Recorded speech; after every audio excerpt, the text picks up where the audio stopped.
జోహార్ తెలంగాణ అమరవీరులకు జై తెలంగాణ.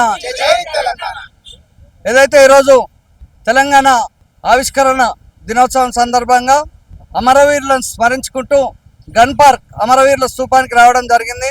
నిజంగా కూడా ముందుగా తెలంగాణ ప్రజలకు, ఉద్యమకారులకు, అమరవీరుల కుటుంబాలకు కూడా శుభాకాంక్షలు తెలుపుతా ఉన్నాం. మీ త్యాగాలు వృధా కాలేదు, ఇంకా మేము పనిచేస్తూనే ఉన్నాం మీ స్ఫూర్తితోటి.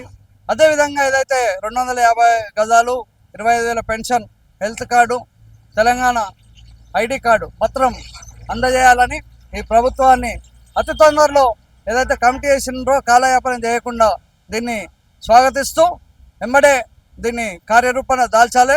అదేవిధంగా మొత్తం 69 ఉద్యమకారులకు, చనిపోయిన కుటుంబాలకు, మలిదశలో చనిపోయిన కుటుంబాలకు జైళ్ళు, కేసులు, బైండ్ ఓవర్ కేసులే కాకుండా ఉద్యమ చరిత్ర ఉన్న వాళ్ళందరికీ కూడా ఇవ్వాలని, ఆఖరి ఉద్యమకారుని వరకు ఇవ్వాలని ఖచ్చితంగా ఈ ప్రభుత్వాన్ని డిమాండ్ చేస్తూ ఉన్నాం. మరొకసారి ఈ ప్రభుత్వానికి కూడా శుభాకాంక్షలు తెలుపుతా ఉన్నాం.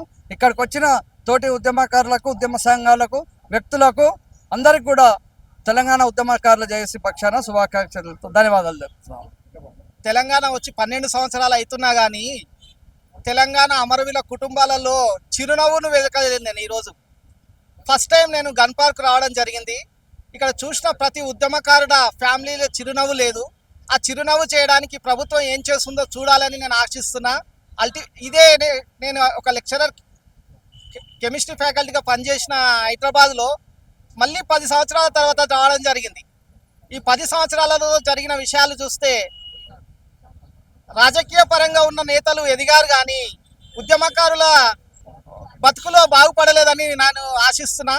ఇది చేంజ్, ఇప్పటికైనా రేవంత్ గారి గవర్నమెంట్ చేంజ్ చేస్తుందని ఆశిస్తూ నెక్స్ట్ కార్యాచరణని నేనే ముందుండి తీసుకుపోతానని చెప్పడానికి ఈరోజు గన్ పార్క్ సాక్షిగా అల్టిమేట్ జారీ చేస్తున్నానండి.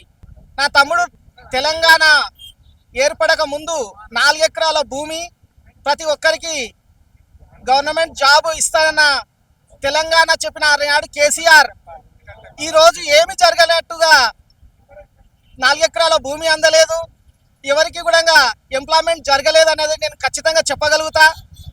ఎందుకనగా ఆనాడు మా తమ్ముడు సూసైడ్ చేసుకున్న రోజు నోటు రాసిన విషయం నాకు తెలుసు.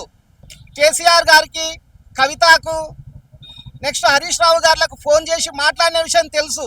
ఎందుకంటే నా తమ్ముడు డిగ్రీ పెనగంటి లా కాలేజీలో 3rd ఇయర్ చదువుతున్న స్టూడెంట్ ఆత్మహత్యకు పాల్పడ్డాడంటే నేను ఊహించగలుగుతా ఏం జరిగిందో. ఆ రోజు జరిగిన విషయాల్ని నేను తర్వాత మీటింగ్లో చెప్పగలుగుతాను, కానీ ఫస్ట్ ఉద్యమకారులకు న్యాయం చేయవలసిందిగా కోరుతున్నా.